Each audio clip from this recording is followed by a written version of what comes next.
Get the most complete tiling DVD ever developed. Planning, installation, regulations, maintenance, and more. Buy it today at agphd.com and order your copy of my new book, $100 an Hour Jobs, Lessons from Dad, all at agphd.com. Our weed of the week is Marshelder. And Darren, since it says Marshelder, that's the name of the weed, we must be able to only find this in marsh ground, right? Well, I don't know how they got the name marsh elder, but I will say this. Marsh elder does seem to like, on our farm anyway, the heavier soils. It likes where it's got some decent topsoil that will hold some moisture. Now, it doesn't have to be the lowest of the low spots in the field. It doesn't have to be right next to the cattail plants in a swamp area or something like that. But it doesn't seem to like the sandier hilltops on our farm. It tends to like good, fertile ground. That's where we see marsh elder being an issue. Yeah, and marsh elder can get to be a really tall plant. It kind of reminds me of sunflowers or even giant ragweed. It can get to be huge. What are we going to control this thing with? Well, you know, when you talk about that, I got a little story, Brian, so you'll have to pardon me for just a second. But my sister and I, not Brian, I don't know where he was this day, but there was one kind of... Sure, I was working somewhere. Yeah, there you go. There was a field. It was actually on some ground that my great-grandfather farmed. And there's this great big weed out there, and my dad said, go out and get those sunflowers, kids.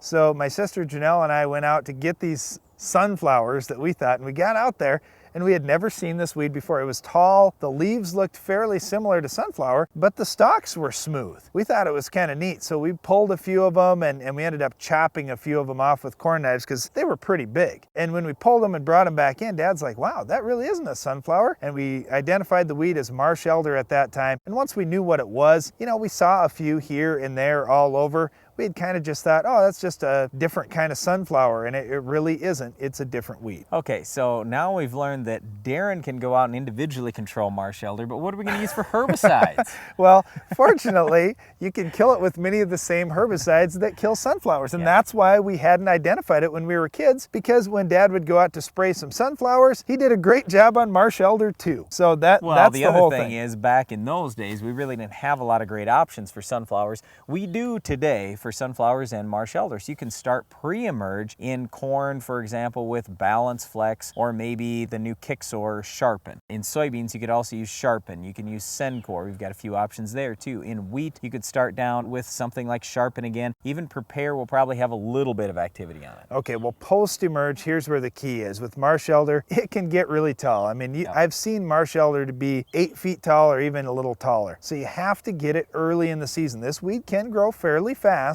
so you want to get it when it's 6 inches or less for best control. Okay, with which products? Well, in soybeans, that's the crop that it seems to be a little tougher to control. If you get out there with conventional herbicides like Pursuit, even First Rate has some activity on it.